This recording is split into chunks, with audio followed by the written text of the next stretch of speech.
안녕하십니까?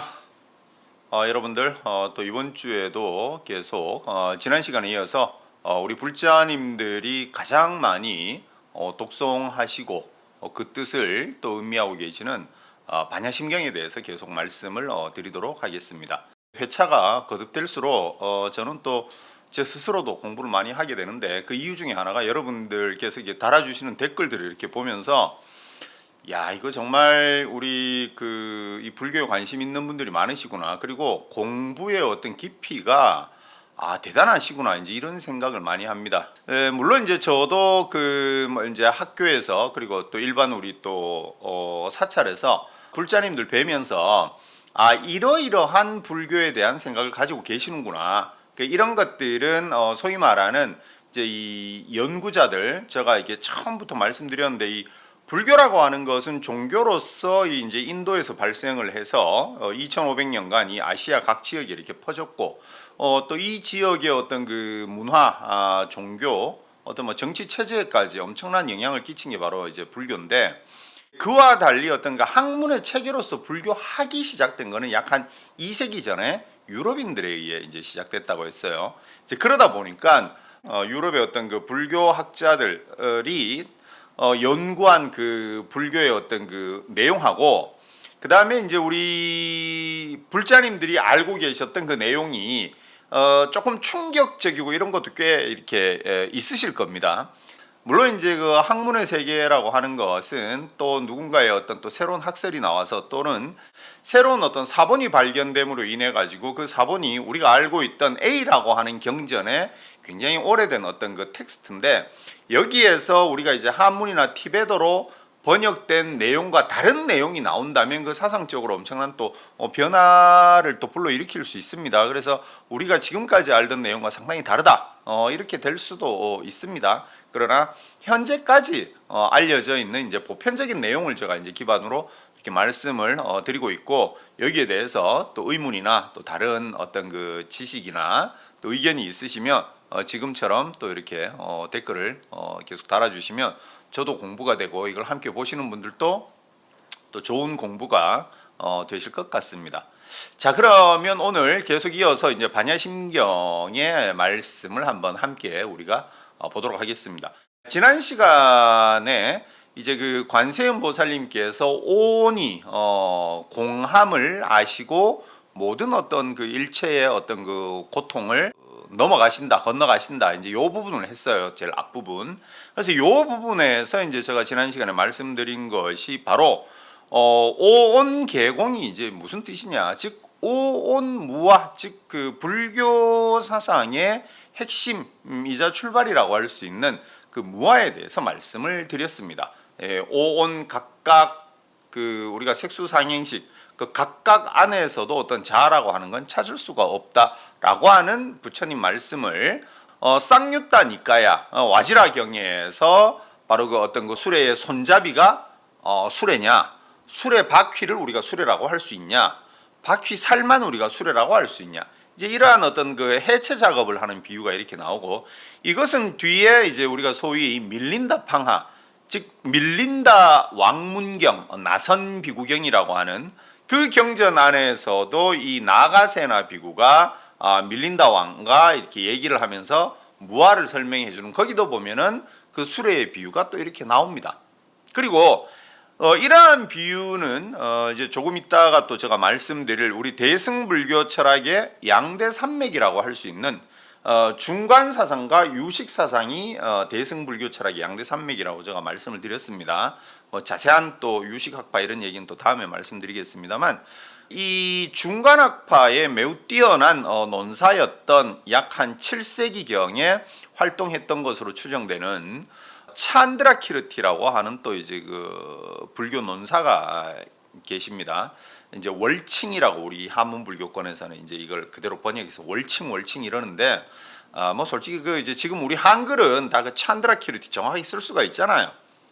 막 근데 그걸 월칭 뭐 이렇게 옛날 발음으로 그러면 뭐 쓸 필요는 없을 것 같은데, 하여튼 이제 이분 같은 경우도 이제 중간학파 공사상가였기 때문에 이분이 이제 저술한 이제 그 입중론이라고 하는 뭐 아주 유명한 또 텍스트가 있습니다. 입중론, 뭐 뭐 중도에 들어가는 어떤 그 논서 이런 말인데 이분 역시 무아를 매우 중요하게 설명을 합니다. 그래서 그 안에서도 바로 이 수레의 비유를 또 그대로 씁니다. 그럼 여기서 우리가 한 가지 약간 사이드로 제가 말씀드리면 사실 그 6세기, 7세기 때 어떤 그 인도의 어떤 불교 논사들이 이렇게 그 썼는 어떤 그 경전에 대한 해설서 이런 그 논서들을 이렇게 보면요.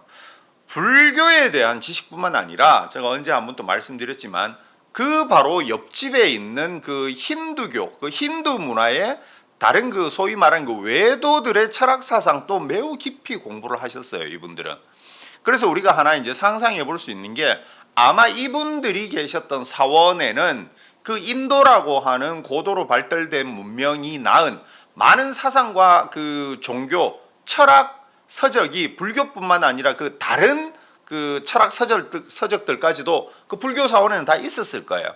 그래서 이분들은 이 부처님 법을 전하기 위해서 단순히 공이다 이렇게 한 게 아니라 이것을 그 사회에서 통용되게 하기 위해서 글을 쓰시는 겁니다. 왜 공성이 중요한가에 대해서. 그래야 다른 종교들과 싸울 수가, 논쟁할 수가 있거든요.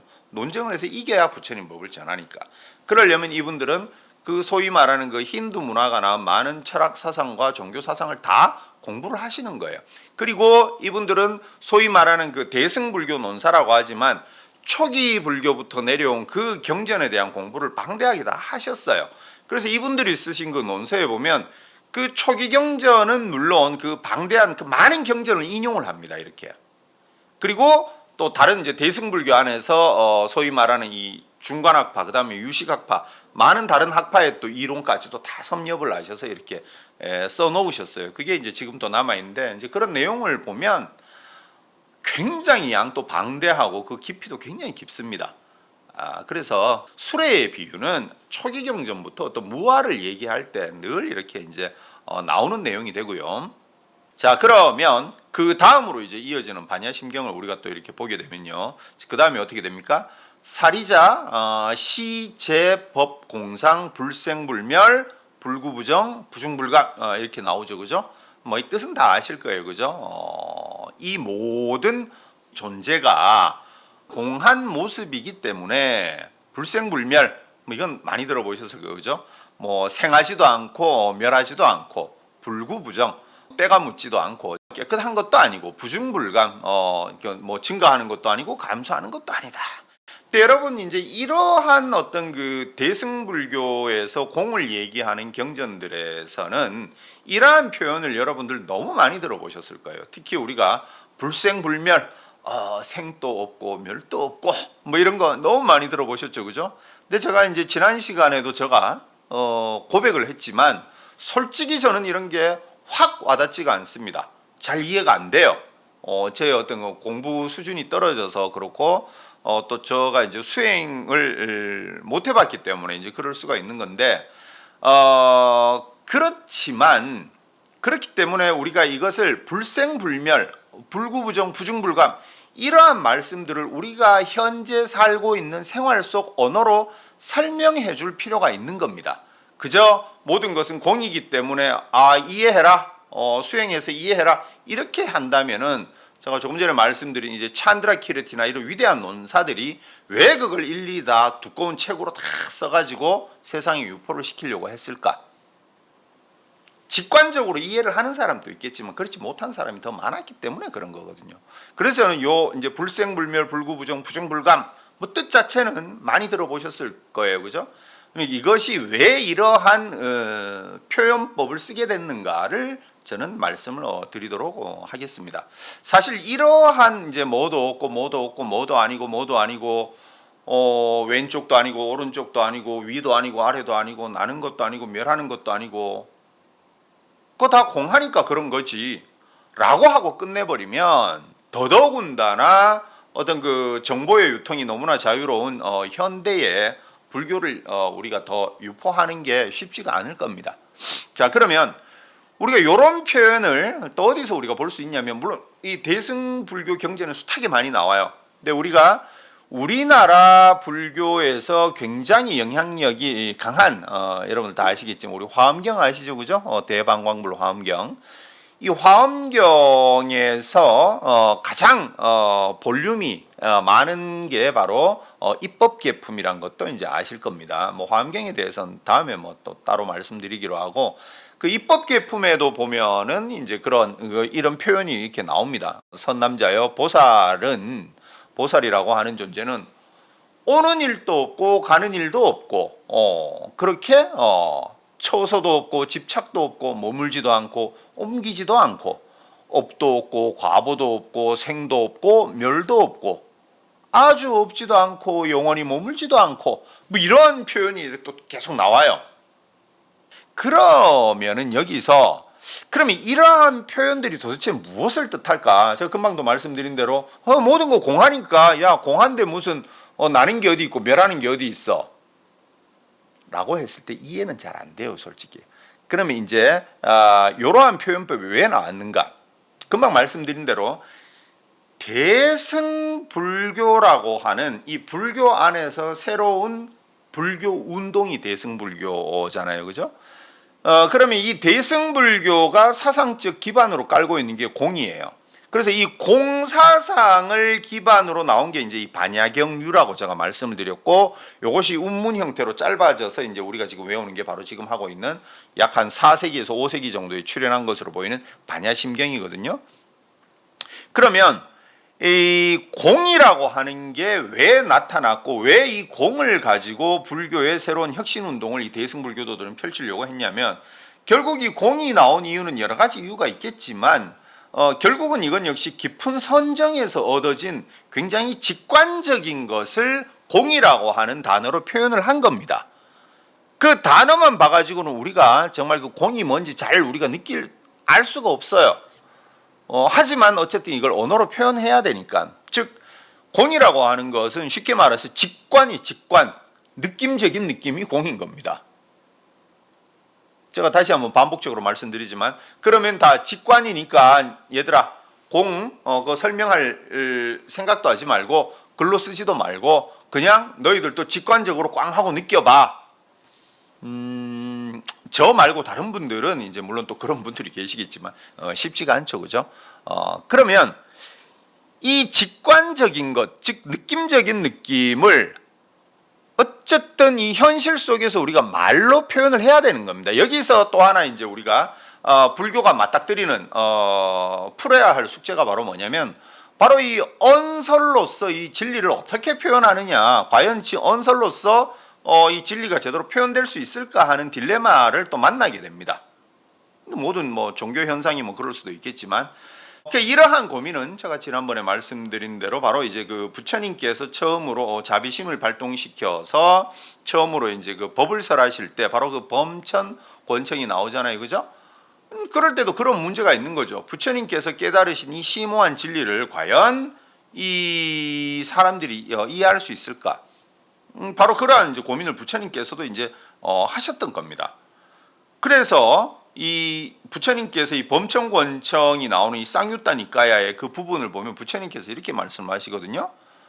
내가 증득한 이 법은 심오하여 알아차리기도 이해하기도 알기도 힘들고 단순한 사유의 영역을 넘어서 너무도 미묘하기 때문에 오직 현자들만이 알 수 있을 것이다.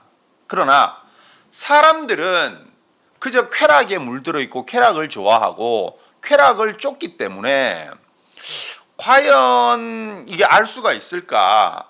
그렇기 때문에 이들은 바로 이 조건지어 발생한다는 연기라고 하는 이 미묘한 법을 이해하기가 쉽지 않을 것이다. 그래서 그들이 나의 말을 완전하게 알지 못한다면 그것은 나에게 엄청난 힘든 어떤 그 일이 될 것이다라고 이제 생각을 하셨고, 그러니까 이제 이 범천들이 이 열애께서 이런 생각을 하시는 걸 아시고 범천들이 부처님께서 이것을 설해주지 않으시면 이 세상은 이제 끝이다, 이제 이런 절망감에 사로잡혀서 부처님께 제발 이 법을 설해 주십시오. 그래서 이제 부처님께서 다시 한번 세상을 둘러보시고는 그래 내가 이 법을 설해야겠다 이렇게 해서 이제 그 설하시는 장면이 이제 우리가 뭐 너무나 잘 알고 있어요, 그죠? 자, 그러면 여기에서도 바로 이 부처님께서 증득하신 이 심오하고 미묘한 법을 부처님께서도 그렇게 생각하시는 거예요. 이것을 과연 어떻게 설명할까? 이게 너무나 심오하니까 언어로서 표현이 안 되니까 그냥 설명하지 말아야지. 이게 아닌 거예요. 어찌 되었든 이 세상에서 불법을 전하기 위해서는 언어로서 표현을 해야 되는 겁니다. 그렇다면 이 대승불교를 시작한 불교의 혁신운동을 시작한 사람들은 반야경에서 공성을 갖다가 그 혁신의 어떤 중핵으로 삼는 겁니다. 그러면 이 반야경유라고 하는 것은 어쨌든 경이에요. 경. 부처님 직접 설법이에요. 무슨 말씀이냐면 이것은 교과서로서의 기능을 하기 때문에 여기다가 아주 자세한 설명을 다 써놓기는 어려워요. 부처님 직설로 이렇게 딱 했기 때문에. 그럼 이 기능을 어디다 넣냐면은 바로 논서에다가 넣어야 된다 그랬죠, 제가. 우리 경장 논장에 대한 거는 요 바로 예, 어차피 안 찾아보실 거니까. 아니, 근데 뭐 이런 정도 다 알고 계실 거니까. 그렇다면 이 경전에서 말씀하시는 공에 대한 것을 바로 이 논서 차원에서는 매우 상세하게 설명할 수가 있는 겁니다. 논서는 어차피 불제자들이 적은 것이라고 하는 것을 명확하게 나타내기 때문에 이것을 반드시 이제 부처님의 직설이다라고 할 필요가 없는 거예요. 그러니까 좀 더 자유롭게 이제 여기다가 이제 기술을 할 수가 있는 겁니다. 그러면 반야경이 얘기하는 이 직관성이 강한 느낀적인 느낌인 이 공, 선정 체험에서 오는 이 미묘한 상태를 한 단어로 표현한 이 공을 바로 이 논서 차원에서 매우 세밀하게 이제 쓰게 되는데 그 가장 첫 번째가 바로 우리 나가르주나 즉 용수보살님의 중론이라고 제가 이 앞에 회차에서 예, 안 찾아보셔도 됩니다. 예, 거기서 그때 말씀을 드렸는데 이 중론이라고 하는 것 자체가 바로 뭡니까? 중도를 설하는 논서예요. 이 중도가 바로 공이거든요. 곧 말씀드리겠습니다만. 그래서 이 용수보살님 즉 나가르주나가 이 중론에서 공이라는 것이 과연 뭐냐라고 이렇게 이제 쓰게 되는 겁니다.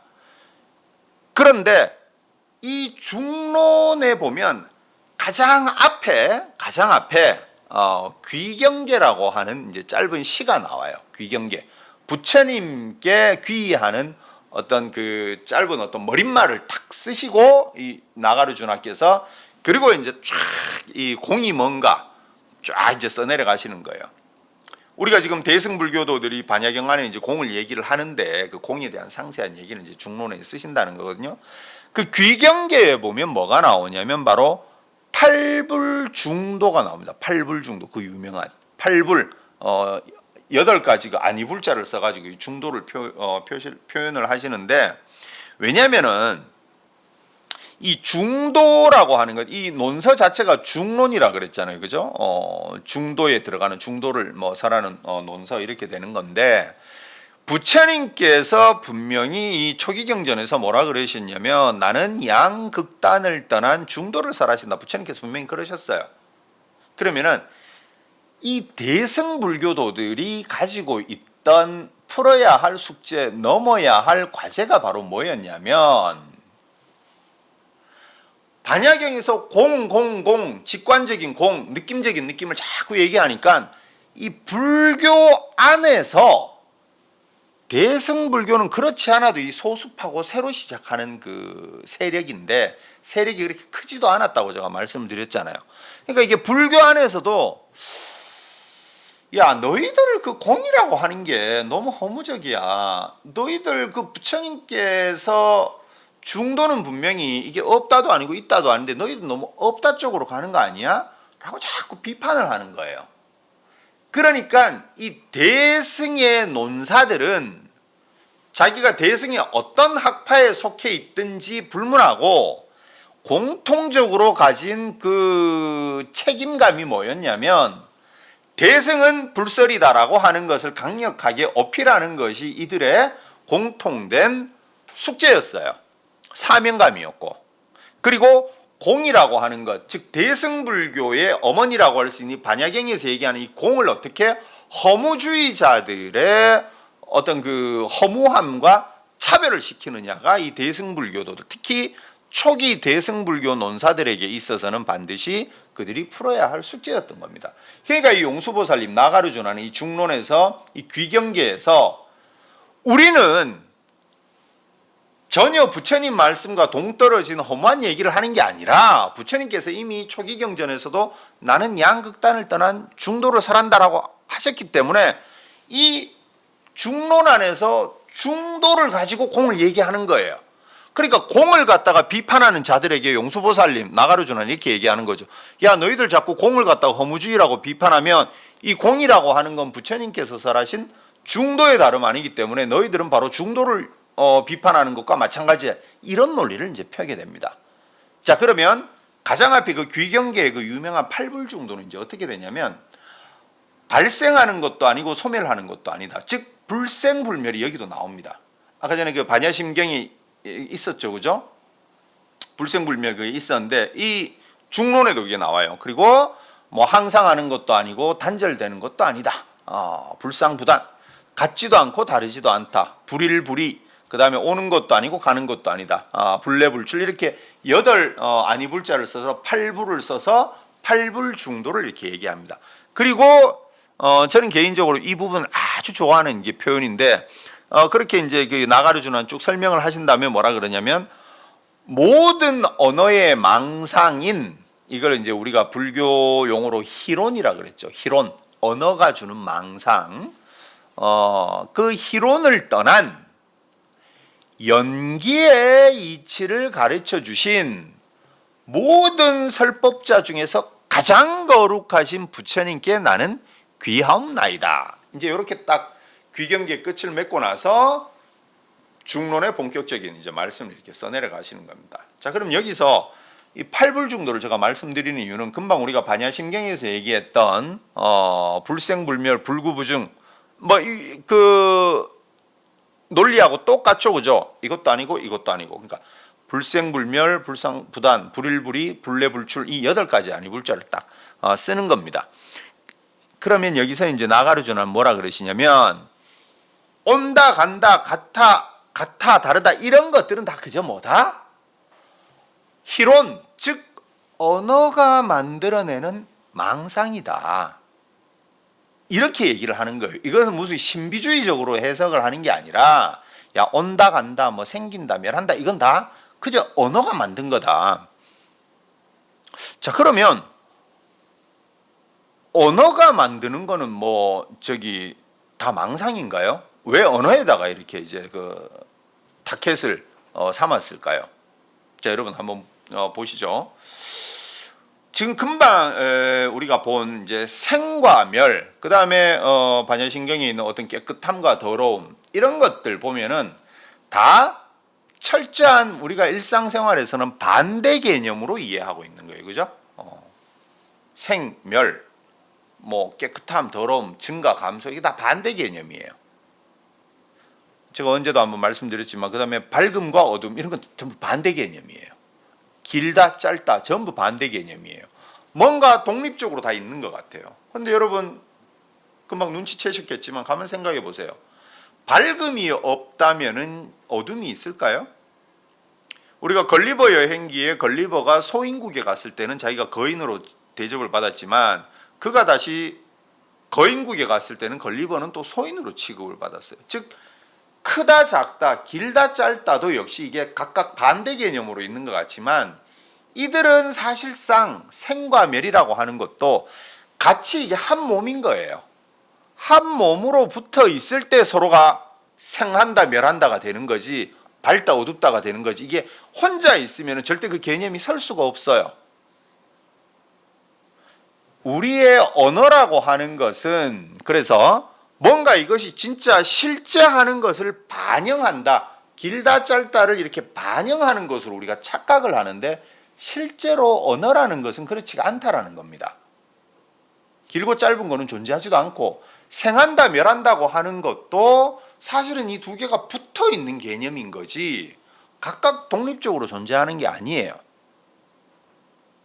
그러면 우리의 언어라고 하는 것은 여기서 이제 우리의 불교 철학자들은 다시 한번 깊은 또 이제 발견을 이렇게 하게 되는데, 우리의 언어라고 하는 것은 실제로 있는 현상과 사건과 존재를 반영해 주는 줄 알았는데, 이 언어라고 하는 것은 절대 실제를 있는 그대로 반영을 해 준다, 못 해 준다?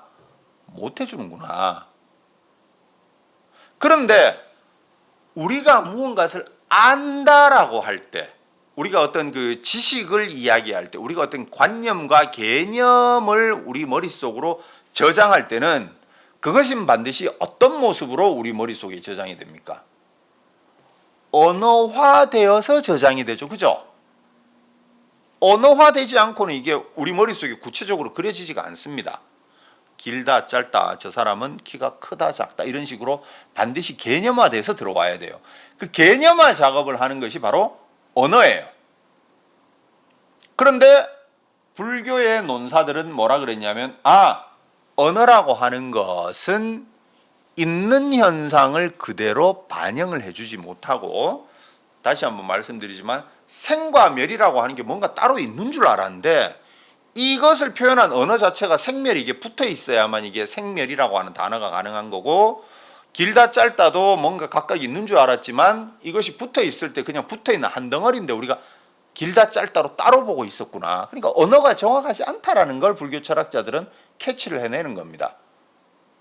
그래서 이러한 반야심경이나 이 대승불교 경전에 나오는 생도 아니요 멸도 아니고 뭐도 아니고 뭐도 아니고 이런 거를 자꾸 너무 신비적으로 추상적으로만 자꾸 이렇게 해석을 하는 경우도 많은데, 물론 제가 말씀드린 대로 이 공이라고 하는 것은 깊은 선정에서 오는, 물론 모든 불교의 그 내용이 그렇지만 깊은 선정에서 오는 것을 어쨌든 언어로 표현한 것이긴 한데, 너무 그렇게 또 신비적으로 이렇게 풀어버리면은 이게 또 얘기가 산으로 갈 수도 있거든요. 그러니까 여기서는 저는 단순히 생한다, 멸한다, 길다, 짧다는 그저 언어의 장난으로 보자는 겁니다. 그렇게 해석을 해야 되는 거예요. 이게 현실성 있게 우리가 보려면. 자, 그렇다면 우리가 알고 있는 개념은 전부 언어라는 포장지를 싸고 우리 머릿속에 들어온 건데, 여기서 이제 부처님 말씀을 공부한 불교도들은 이렇게 얘기하는 거죠. 그렇기 때문에 너가 알고 있는 그 지식은 뭐다? 공으로 봐야 된다. 이 결론에 도달할 수가 있는 거예요. 이걸 막 되게 막 신비적으로 공한데 생이 어디 있고 멸이 어디 있느냐 이러고 뭐 질문하면 다시 뭐 윽박 지르고 공인데 이렇게 볼 일이 아니고, 그 어떤 것을 얘기한다 해도 우리가 안다는 것은 결국 언어로서 정리가 되는 건데, 그 언어가 지금 우리가 봤듯이 세상을 있는 그대로 표현을 못하는 거예요. 그래서 제가 지난 시간에도 뭐라 그랬냐면, 붓다를 뜻하는 여러 칭호 중에 하나인 열애, 그 다음에 우리가 진여, 깨달음을 진리를 얘기할 때 불교에서는 진여라고도 얘기를 한다 그랬죠. 그죠? 이것이 바로 타타타라고 했고, 진여. 여기 그럴 여자를 쓰는 이유가 열애에 그럴 여자도 있고 진여에도 그럴 여자가 있고, 우리가 참 이렇게 참 그 수행이 높으신 스님들을 우리가 아주 저분 여여하시다. 이 그럴 여자를 쓰는 이유가 제가 뭐라 그랬어요? 바로 let it be. 있는 그대로를 체득하신 그 분들을 우리가 여여한 삶이다 이렇게 얘기한다 그랬죠. 그 여자가 바로 있는 그대로 보라는 거예요. 있는 그대로. 그런데 우리는 이 언어라고 하는 잘못된 어떤 그 개념화 작용으로 인해 가지고 이 실상을 있는 그대로 못 본다는 겁니다. 이렇게 다 연결이 되는 거예요. 자, 그러면은 이렇게 언어라고 하는 것이 불완전하고 이 실상을 있는 그대로 전해주지 못하고 굉장히 많은 어떤 그 왜곡을 불러일으키는 거라고 한다면, 우리는 언어를 다 버려야 됩니까? 언어를 다 버리고 뭐 이제 말도 하지 말고 막 이렇게 살아야 되나? 이제 이런 생각이 이제 들 수도 있습니다. 자, 그런데 그렇기 때문에 이 나가르주나 용수보살은 중론에서 무슨 말씀을 하시냐면은 중론에서 매우 중요한 그 파트가 이제 제24장이 있는데 거기에서 바로 그 유명한 이제설을 나가르 주라는 얘기를 하십니다. 이제라고 하는 것은 이제 두 가지 진리예요. 두 가지 진리. 쉽게 말해서 승의제와 세속제, 뭐 이건 이제 한문 용어니까 뭐 승의제 가장 이제 수승한 어떤 진리와 세속에서의 어떤 진리, 세속제, 뭐 제1의제라고도 하고 이 승의제를 승의제와 세속제로 이제 구별을 합니다. 자, 무슨 말씀이냐면 제가 금방 말씀드린 대로 아까 그 희론이라고 하는 것은 언어가 빚어내는 망상이라 그랬잖아요, 그죠?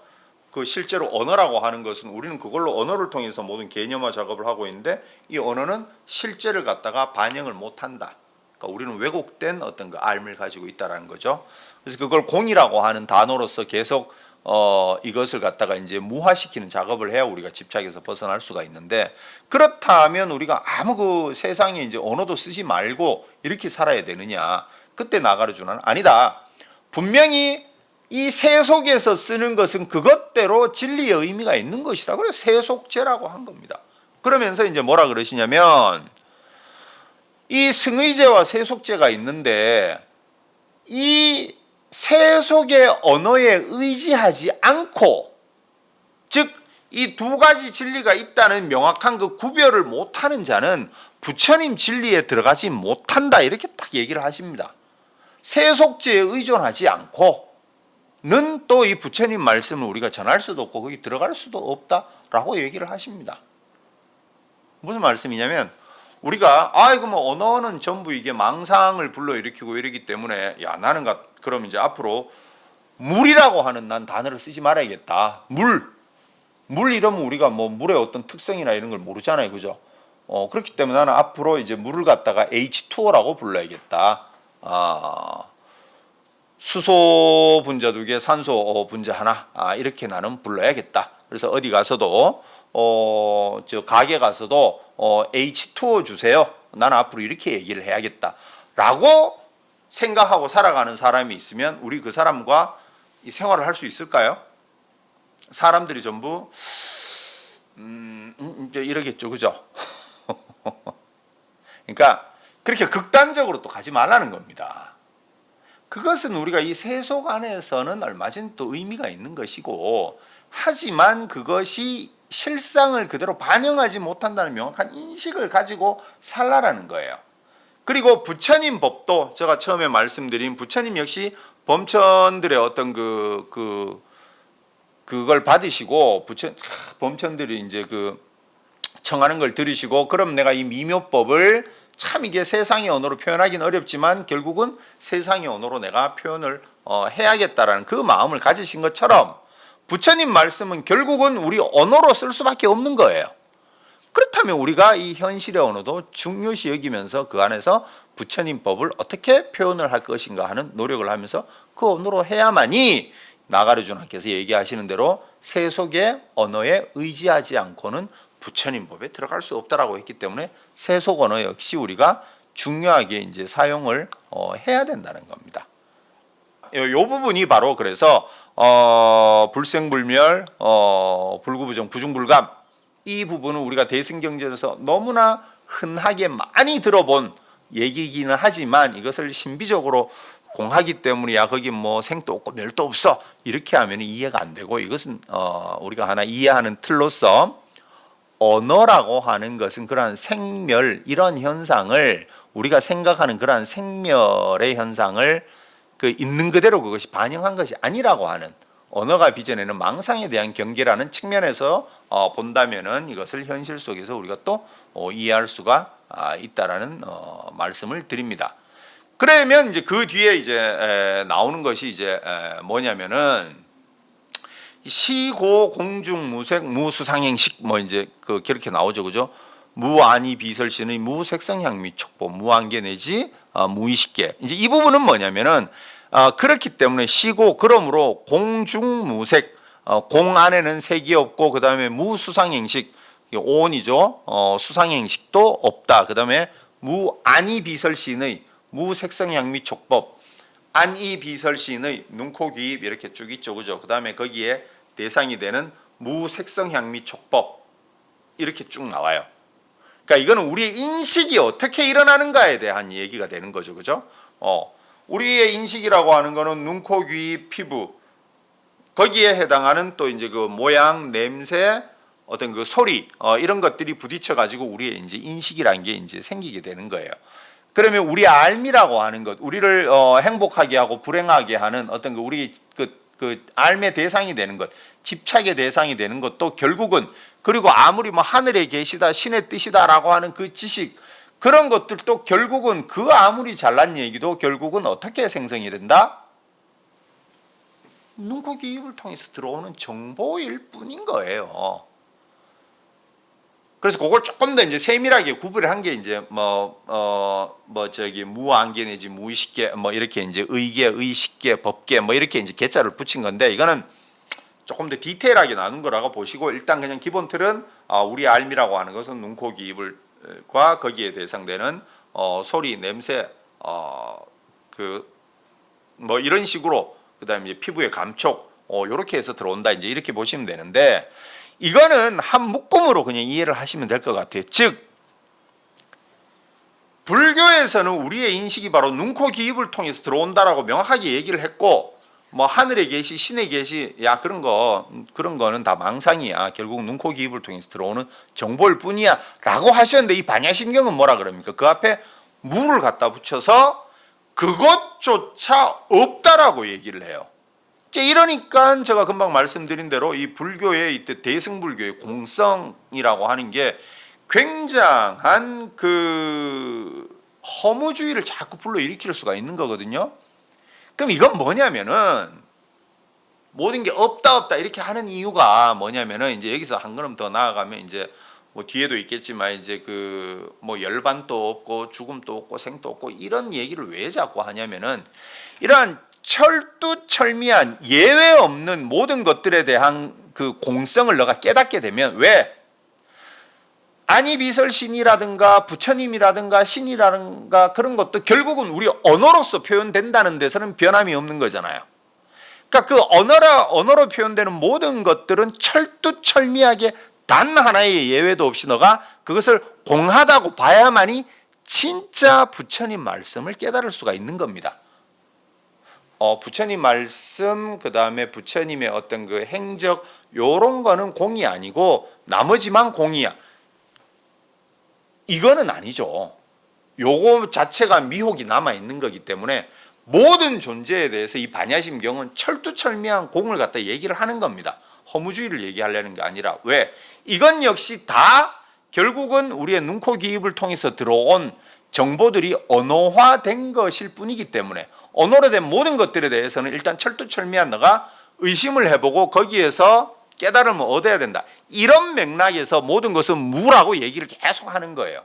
무이고 공이고 이렇게 얘기를 하는 거지. 이것을 하나의 어떤 그 신비적으로 봐가지고 이 외에 또 어떤 뭐 신비적인 게 있다 이렇게 보라는 얘기가 아니라는 겁니다. 그래서 정리를 하면은 앞부분에 이제 그 생도 없고 멸도 없고 이렇게 얘기를 하고 그 다음에 우리의 인식이 일어나는 아니비설신이도 없고 그 대상이 되는 색성향미 촉법도 없다라고 하는 것은 모든 것이 언어로 표현된 것들에 대해서는 우리가 일단 의심을 하고 그것은 실상을 있는 그대로 반영하지 못한다라고 하는 그런 맥락에서 이러한 철두철미한 무를 설명했다라고 일단 보시면 될 것 같아요. 그리고 나서 또 다른 뒤에 파트는 또 다음 시간에 우리가 말씀드리도록 하겠습니다. 오늘 또 들어주셔서 감사합니다.